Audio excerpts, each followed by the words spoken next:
નમસ્કાર, GS team આપની સાથે હું છું આરતી। હાલ મહત્વપૂર્ણ સમાચાર સામે નજર કરીશું। રાજ્યમાં 24 કલાકમાં 162 તાલુકામાં સાર્વત્રિક વરસાદ જોવા મળી રહ્યો છે। રાજ્યમાં 24 કલાકમાં વરસાદની વાત કરીએ કે રાજકોટના લોધિકામાં સૌથી વધુ 5.5 ઇંચ વરસાદ ખાબક્યો છે અને આ સાથે જ હવામાન વિભાગે 7 દિવસ વરસાદની આગાહી કરી છે।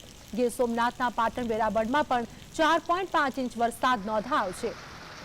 તો રાજકોટના ધોરાજીમાં 3.5 ઇંચ વરસાદ થયો છે અને આ સાથે જ અનેક વિસ્તારોમાં ઓરેન્જ એલર્ટ, યલો એલર્ટ પણ આપવામાં આવ્યું છે। તો ગીર સોમનાથના પાટણ વેરાવળમાં પણ 4.5 ઇંચ વરસાદ ખાબક્યો છે। તો બનાસકાંઠાના ભાબરમાં પણ 4 ઇંચ જેટલો વરસાદ નોંધાયો છે અને આ સાથે જ અનેક વિસ્તારોમાં અવિરત વરસાદ થતો જોવા મળી રહ્યો છે। અમરેલીના લાઠીમાં પણ સરેરાશ 3.5 ઇંચ વરસાદ ખાબક્યો છે।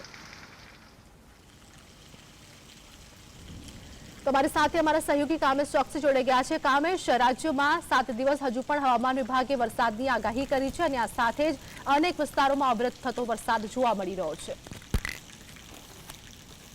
બિલકુલ ચોક્કસથી આપને જણાવી દઉં આરતી કે રાજ્યમાં કહી શકાય કે મેઘમહેર જોવા મળી રહી છે અને જેને લઈને 24 કલાકની સ્થિતિની જો વાત કરવામાં આવે તો રાજ્યમાં 24 કલાકોની સ્થિતિની વાત કરીએ છીએ એમાં સૌરાષ્ટ્ર અને દક્ષિણ ગુજરાત સહિત વિવિધ ભાગોનો સમાવેશ કરવામાં આવ્યો છે। 24 કલાકમાં 162 તાલુકાઓમાં મેઘમહેર જોવા મળી રહી છે।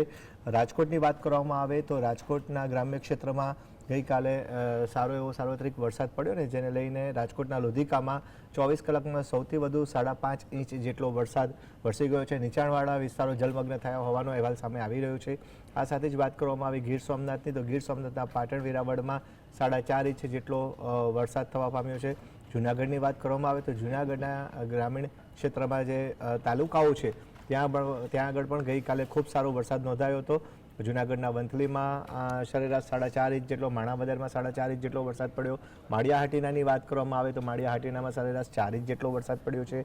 આ ઉપરાંત બનાસકાંઠાની વાત કરીએ તો બનાસકાંઠાના ભાભરમાં પણ ગઈકાલે બપોર બાદ મેઘાની ધનાધન બેટિંગ જોવા મળી હતી અને ભાભરમાં 24 કલાકમાં 4 ઇંચ જેટલો વરસાદ પડ્યો છે। ગીર સોમનાથની વાત કરીએ તો ગીર સોમનાથના તલાલામાં 3.5 ઇંચ જેટલો વરસાદ પડ્યો છે। આ ઉપરાંત વાત કરીએ જૂનાગઢના કેશોદની મેંદરડાની તો ત્યાં પણ 3.5 ઇંચ જેટલો વરસાદ વરસ્યો હતો।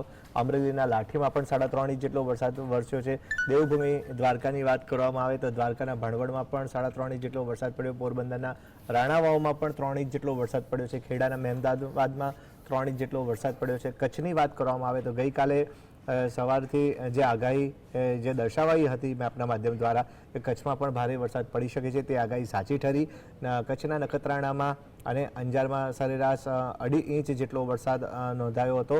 આ ઉપરાંત વાત કરવામાં આવે રાજકોટના જામકંડોરણાની તો જામકંડોરણામાં 2.5 ઇંચ જેટલો વરસાદ પડ્યો અને આ ઉપરાંત ખેડા જિલ્લાની વાત કરવામાં આવે તો સરેરાશ 2 ઇંચ જેટલો વરસાદ પડ્યો છે। એટલે કહી શકાય કે સમગ્ર રાજ્યમાં હવે ફરીથી મેઘાનો એક રેપિડ રાઉન્ડ શરૂ થયો છે એવું ચોક્કસથી કહી શકાશે અને જેને લઈને આજે પણ સૌરાષ્ટ્ર અને દક્ષિણ ગુજરાતમાં ભારેથી અતિ ભારે વરસાદ પડે તેવી સંભાવના હવામાન વિભાગ દ્વારા વ્યક્ત કરાઈ છે। જી કામેશ, માહિતી બદલ આપનો આભાર।